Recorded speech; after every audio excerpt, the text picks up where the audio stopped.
So how can you change your life right now? What skills and habits can you start focusing on improving today that are going to have the biggest impact on your life and your career in the future? My name's Alex. I'm a surgeon with a degree in education and the founder of a few edtech companies. I'm the massive learning nerd. And these are some of the questions that I obsess over on an almost daily basis. I'm so obsessed with these questions, in fact, that a few years ago, I made a huge decision that changed my life forever. Now, I studied for 6 years at medical school, right here, in fact, and then studied for another 7 years to become a trauma and orthopedic surgeon, a job that I absolutely loved. And then I decided to give up my career in medicine to build a tech company to help people learn some of the most impactful skills on the planet. Now, when I told my friends about this, they thought I was slightly insane, and they couldn't understand why I was giving up 13 years of medical career. But the most important conversation I had to have was with my parents, who just couldn't understand why their son, who was a doctor and a surgeon and they were very proud of, was making such a huge career decision. Well, luckily for me, having difficult conversations and explaining things is an almost daily occurrence for any doctor. Whether you're consenting someone for an operation, breaking bad news about a diagnosis, or de-escalating an angry relative. And these were all experiences I needed to draw upon when I explained things to my mum, especially de-escalating an angry relative. And what you might not know is that it's these soft skills, or human skills, or power skills as I call them, that are some of the most important skills that we can possibly learn.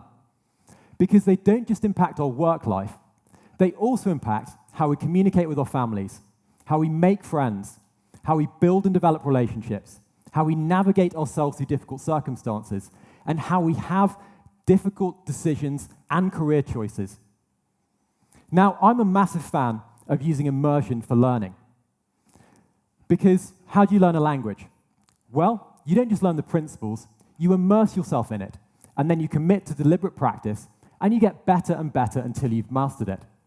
But unfortunately, I don't have the time to immerse you all in all the soft skills that I know today. Plus, time management is itself a power skill. So I'm going to be efficient and focus on teaching you why power skills are so important. And then I'm going to give you a system to help you learn any power skill that you can put into practice straight away. And I'm going to particularly focus on empathy as something that I learned from my time as a surgeon. So to try and immerse you a little bit, I'm going to start off with a story. And that story is about the first time that my power skills were truly tested under pressure. And that was the first time that I stepped onto a surgical ward as a new doctor. Now, I was pretty excited. I had my shiny stethoscope, my new name badge said doctor on it, and I'd been to medical school, so I was feeling pretty confident. 3 hours into that first day, an emergency call went out because a patient had arrested on one of the surgical wards. The surgical team immediately attended that patient and started chest compressions to try and bring them back. Now, we all knew the technical skills, but despite my 6 years at medical school, I definitely didn't feel prepared for the stress and emotion of having to resuscitate an unwell patient. The team leader led the team effectively and communicated with them, but unfortunately, the patient didn't make it. The team leader then had the difficult decision to stop chest compressions in the best interest of that patient.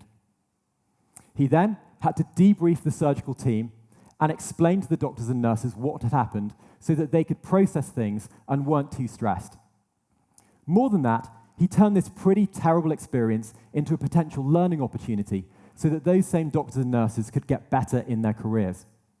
And then he had to manage his own emotions and go and speak with the grieving wife and family of that same patient, all while remaining positive and resilient. So pretty easy first day, right? Day 2 got a little bit better, but not by much.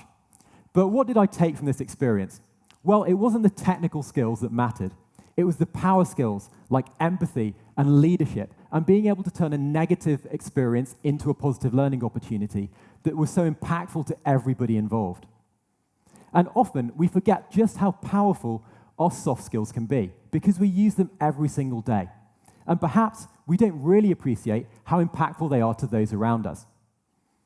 Now, power skills aren't just used by doctors and nurses. They need to be learned by everybody because we use them all the time in our work life and our personal lives. While my friends thought that I would never use the skills that I learned as a doctor again when I left to start a tech company, it was in fact those power skills that were critical to help me scale that company. They allowed me to grow the company to over 50 employees, all working remotely, spread out across the world. They allowed me to close sales, they allowed me to build a diverse and inclusive culture, and they allowed me to lead that organization empathetically through a time of great change and uncertainty during the pandemic.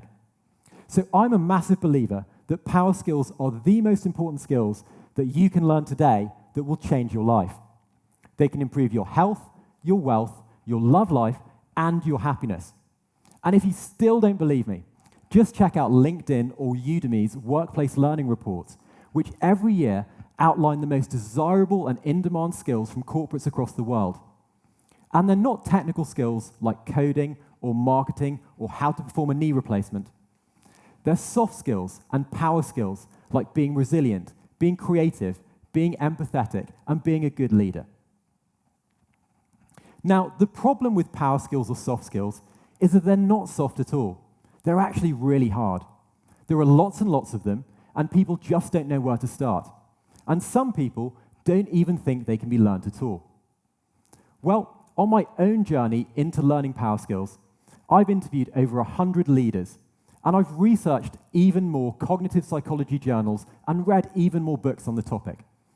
And from all my research, I can tell you that there are certain commonalities across all soft and power skills. Firstly, all of them are skills, and just like any skill, they can absolutely be learned. And secondly, at the heart of many power skills is one particular skill, and that skill is empathy. Now, empathy is defined as our ability to put ourselves in somebody else's shoes and think and feel like they do. And emotional intelligence is our ability to manage our own emotions and the emotions of others. And to give you a bit of insight into just how impactful empathy can be, Yale University conducted a research study into over 14,000 employees of corporates across North America. And what they found was that organizations who had people and leaders who had higher levels of empathy and emotional intelligence also had better business outcomes.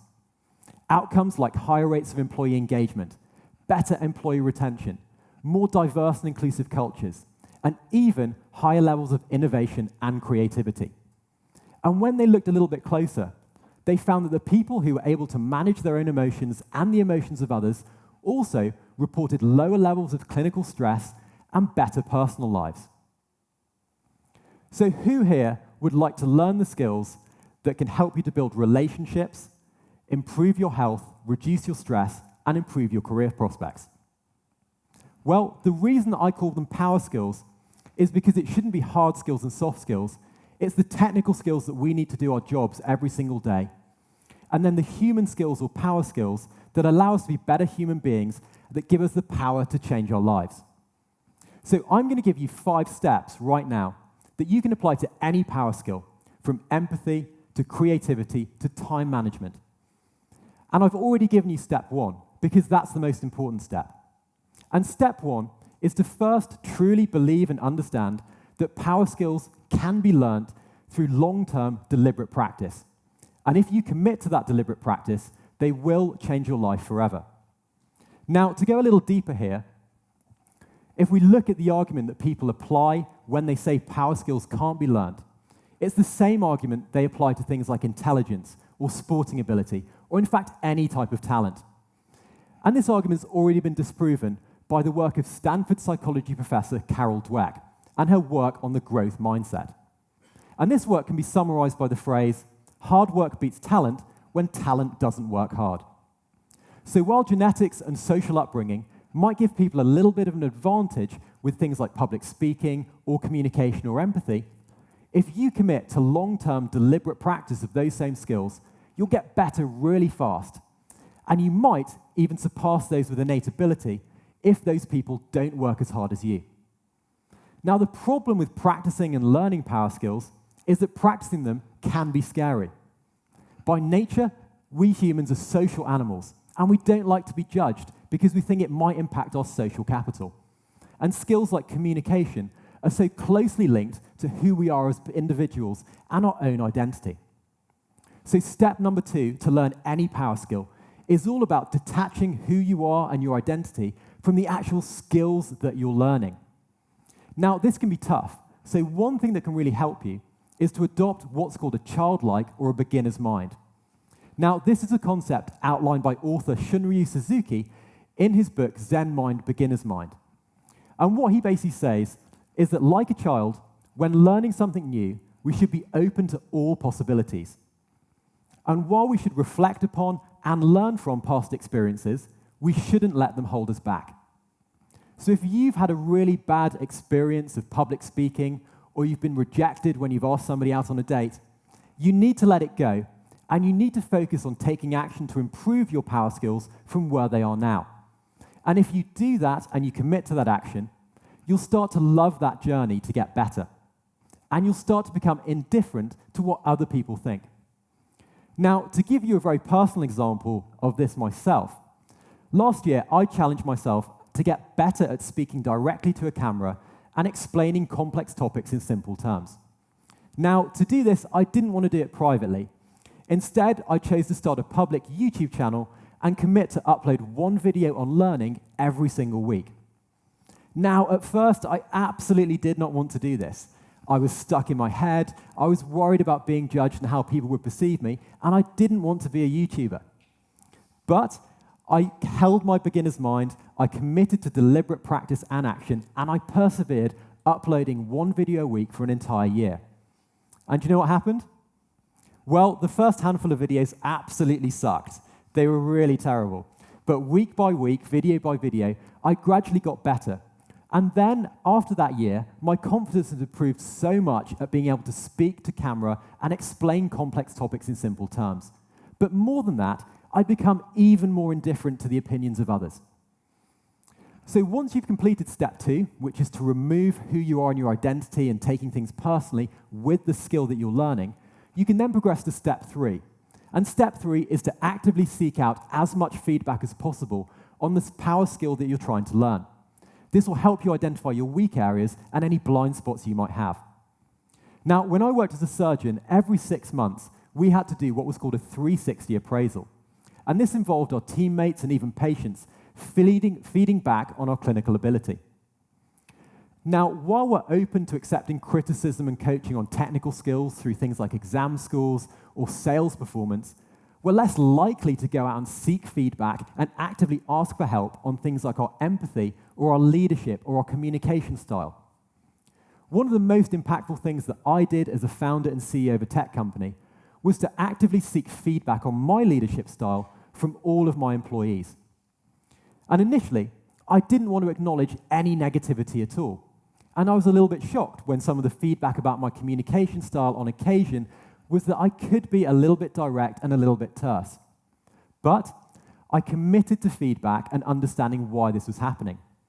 And what was happening was that I was so focused on the day-to-day technical aspects of running a fast-growing business, I was forgetting to act like an actual human and spend time getting to know people and giving them the time to ask me questions. And so I switched things up. And guess what happened? Well, I was able to get more ideas, better creativity, and better results out of everybody that I worked with. And this now brings me to step 4 in learning how to learn power skills. And step 4 is all about using frameworks to give you structure when you're practicing your power skills. Now, when I learned the skill of empathy as a surgeon and a student, one of the common conversation structures we used was starting every patient interaction with an open question. This allowed the patient to say in their own words what they were thinking and how they were feeling. And then we'd go on to ask about their ideas, their concerns, and their expectations, so that they felt part of the decision-making process and included with everything that we were doing as doctors. Now, for power skills, you can use the framework think, feel, do. The next time you have an interaction with anybody or you practice any power skill, start off by activating your cognitive empathetic ability and think, what might this other person be thinking right now? What are their needs? What are their desires? What do they want to get out of this interaction? And then activate your emotional empathy and think about, if I was in this person's shoes, how would I be feeling? Am I stressed? Am I angry? Am I sad? But you'll get the most success and the best results when you combine both of these, thinking and feeling, with actually doing something and taking a positive action to offer value to that individual or group. So the next time you actually have a conversation with somebody, just start that off by asking them how they're doing and how they're feeling, and then take a genuine, thoughtful moment to contemplate this and say something back that offers them value. And this might be as simple as actively listening to them. If you're a student studying in a group, or you're in a business and you want to scale this, you can start every single meeting or group meeting that you're in with a 5-minute check-in where you go around the room and just ask how everybody is doing and how they're feeling. And don't forget the impact of one-to-ones. Rather than speaking to somebody about an exam that's coming up or about work, why not ask them how they're doing personally and get to know them a little bit better if you haven't already done so? I guarantee this will maximize your practice of power skills. And this leads me on to my 5th and final step to master any power skill. And that is to turn everything you do and every interaction you have into deliberate practice. And this is where things get really fun, and you can actually start to see the matrix. If you have that one friend who's an amazing storyteller, or maybe you have someone who's just unafraid to go up and speak to strangers, start looking at what they say. Notice what they do. How do they make you feel? What's their body language? You can start to deconstruct this and break it down and add it into your own power skills practice the next time you have a similar interaction. And to really maximize this feedback loop, technology is here to help as well. If you're somebody who does a lot of video conferencing or uses Zoom calls a lot, you can actually record these and then work with a coach to focus on improving some of the soft skills that you're weakest at. And emerging tech is out there too. Technology like virtual reality and artificial intelligence can now put you opposite an AI-powered virtual human that allows you to have a soft skills conversation in a safe environment on demand. And you also get feedback on your performance without the algorithm judging you. So power skills training is looking pretty bright in the future. Now, if I can leave you with a couple of things from today, it's this. Firstly, power skills like learning how to learn and empathy and communication are the most impactful skills you can start learning today to change your life for the better. And they absolutely can be learned. And more so than that, if you commit to long-term deliberate practice and master skills like empathy or some of the power skills that I learned during my surgical career, you might just change someone else's life for the better too. Thank you.